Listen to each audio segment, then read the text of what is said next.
How's everyone doing? How about you? How are you? Doing great. Any questions? What did you feel like it meant to Aaron Jones to have the game that he did, get the game ball, do his own little Lambeau leap into Vikings fans at the end, just that whole experience for him? It's hard to put myself in those shoes, just, spending the number of years he did there, but I know it was very special for him. And, to come out with a win, number one, is what he cares about the most. And then, to kind of share that moment with the fans, to get the game ball, I know was an emotional kind of game for him, whether he's trying to keep it all business or not. It just had to be emotional. All the people you're seeing pregame, the relationships that he's made over many years there, I know it was special for him the whole day. Hey, Wes, with the red zone offense, I'm just curious, what have you seen from Sam in that area and just the load he's had to carry? I think, Sam's done a great job of really kind of understanding the intent of the plays that we've, red zone just ends up being a little bit more schemed per team sometimes than kind of running your core plays. Like you have plays that you work through the in the red zone through the off season. But a lot of times there's tweaks to those things, whether you're tweaking certain routes within the concepts that or sometimes coming up with entirely new plays down there based on what the defense has shown you. So I thought he's done a really good job of preparation, ahead of that and understanding kind of what we're trying to get with some of the things that we've been implementing and along with the players running the routes. And then you've also seen, he throws a fade route to Justin. You can take everyone else off the field and he throws a great ball to Justin. Justin makes a great catch with one hand off his pads and would love to take credit for the scheme there, but really it was Justin has a one-on-one op out there and we had the right route on for him and he gave him a chance to make a play on it and he did. So there's been a combination of things. He's made the plays off schedule. And then he's also made throws in rhythm, working through progression. So it's kind of ultimately that's what good red zone teams can do is score in a variety of ways. So and he's been a part of a lot of those. You guys get the rushing touchdown with Addison there, but what have you evaluated overall with the run game in the red zone? Obviously would have liked to punch the ball in at the end there. A couple times we felt like we might have had opportunities, but give credit to them. They did a nice job. It's a tighter area. The safeties are showing up faster, all those types of things, but wish we could have given them a better opportunity to punch it in down there. But overall, I think there's things we can coach and improve on, and there's calls that we can help them out more and give them a better opportunity, maybe better angles to make the blocks. Does it seem like you guys had a lot of success in the game running kind of like toss type runs to the outside? I guess how much of that, or what was it about that you guys saw that led to those types of runs? Yeah, it's just really just part of the game plan every week when we're thinking of how we can maximize the angles that we get guys, on the second level and on their combinations or on their reach blocks. I think the real benefit we have is we've been able to run some of the 11 personnel run game kind of going back in history has been a lot of open side runs, and to have Josh Oliver, who played extremely physical in the football game, to have Johnny Munt, to have the tight ends that we've had to be able to really defenses can't kind of load up. There's some things they can do to the open edge. They can spike the 5 and scrape the backer over the top. They can do some things, or they can bring pressure off the open edge. But to have the tight ends that we have that are able to block to the strong side, I think has been a winning edge for us. And then, whether you're tossing it outside, whether you're running a toss on a tight zone that feels like initially, you get some movement, but now you're keeping the combinations tighter inside. We've had some success on those as well, but really, I'd credit the guys up front and those tight ends on the edge have done an excellent job. Really, we're able to spread the ball around through the passing game in the first half, but then, the field goal drive, go back to Justin, excuse me. How do you go about being able to be reliable on or relying on Justin without being dependent on Justin? Well, I think the way that you design a lot of plays is Justin is at the forefront of your mind, and then it's really on Sam and to go through his reads and not feel like that we have to throw it to Justin. We're going to try to have him as a part of as many concepts as we can, because we know what kind of a difference maker he is. But ultimately, if their coverage dictates that the ball doesn't go there, then Sam's got to make that decision and move on. He's not always number one, but he's number one on a lot of things, and I think everybody would understand that. I'm not giving up any secrets there. We'd love to get him the football, but you see other guys when their opportunity comes, and that's why they all they double Justin, or they might be doubling two of our receivers in what we call combo coverage, from a shell look, and now they're doubling maybe Jordan and Justin. And so those other guys on the field, they just never know when those ops are going to come to make that play, and we've had guys step up.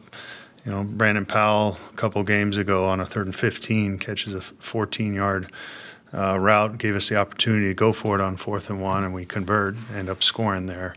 Those guys have been ready when their opportunity comes and when the read takes Sam there. Wes, when it comes to the screen game, I think Sam is number 1 in the league just in yards per attempt on screen. So what has worked? Is that an Aaron Jones stat? Is that why has it been so successful? The players 100% have a factor in it. Aaron's great at his tempo, getting out, finding his way out, not drifting too far outside. He's got a good body control where he can turn around, kind of be static. We can get the ball, get north. But we spent a lot of time working on screens. We wanted screens to be a part of our offense, a weapon. I think we had 4 screens for 40 yards this past game. And they didn't start off all looking the way they have in some of these games. So I give the guys a lot of credit. I give Coop and the O-line a lot of credit for the work that they've put into, because each screen is a little different. The way the rush, who gets out, who's first out, where those defenders are in space. We have some landmarks for screen, just getting guys on landmarks. Like there's a lot of kind of unknown on each screen. Each one can be different, but we have put in a lot of work to make sure that that's at least a part of our offense. How much of that work was like off-season study? When you mentioned the word, how much did you guys? We watch other teams around the league in areas and conceptually. But, I think a lot of the screen work we did was just so it doesn't always look clean. And especially, practicing against our own defense, you're not always, ultimately what would you like on a screen? You'd like zone defense, and you'd like kind of more of a straight rush and not a lot of movement up front. And so when you're trying to work some of these things, you don't want man coverage. You don't want the guy covering the back just right on him right now. Harder to get him off. All those types of things. And then you're practicing them against flow, and maybe they have a pressure on and there's all kinds of movement up front, harder for guys to find their way out, to get out in front of the screen. And our guys have done a good job getting out of the stack, our defensive linemen, feeling those things. So there's a lot of factors there, but we kind of stuck with it and said, hey, we've got to keep calling them. We've got to keep working them and giving these guys opportunities to learn from them and get better. Does anything stand out in your mind going back to when you guys drafted Jalen Nailor and scouting him, and any conversations or anything that you remember from what you guys saw with him? I just remember we all thought he was a good football player, and we were glad to get him. This league is impatient with players just in general. Especially drafted players, all those types of things, and even with first round picks, there's a sense that they have to be something. But if a guy plays for 10 years in this league and maybe he's not an all-pro, but he had a damn good career, and is that worth that pick? That's everyone's trying to look at. Once we have him here, I don't care what pick they are or what round. I'm glad we have Speedy. I think he's shown what we all thought he was going to be, and he just needed that opportunity. And in the times that he's had opportunities in the past where he's played in games, the game at Chicago a couple years ago where he plays a lot of that game, just the situation we were in. Every opportunity he had, he made a play. And that's kind of what we've seen from him. He's a smart player. He can play all the positions, all three spots on offense, and he's shown a lot of value for us. Wes, how important was that 3rd and 14 throw to Speedy, just in terms of setting the tone for the game? Because it kind of seemed like a good example of a really positive response to a negative result the play earlier. Yeah, it was a huge play, and it was a great route by Speedy, great throw by Sam. They were playing man coverage, and we kind of had a deep mesh, kind of deep crossing route, and Speedy was able to get a great release, use his speed to get up the field, get on an edge, and then stick his left foot in the ground and flatten a little bit away from the man coverage player. Sam put it on him. We needed a little spark at that point, and like you said, getting into, I think it was 3rd and 14 at that point after a penalty. So it was a big play for us, and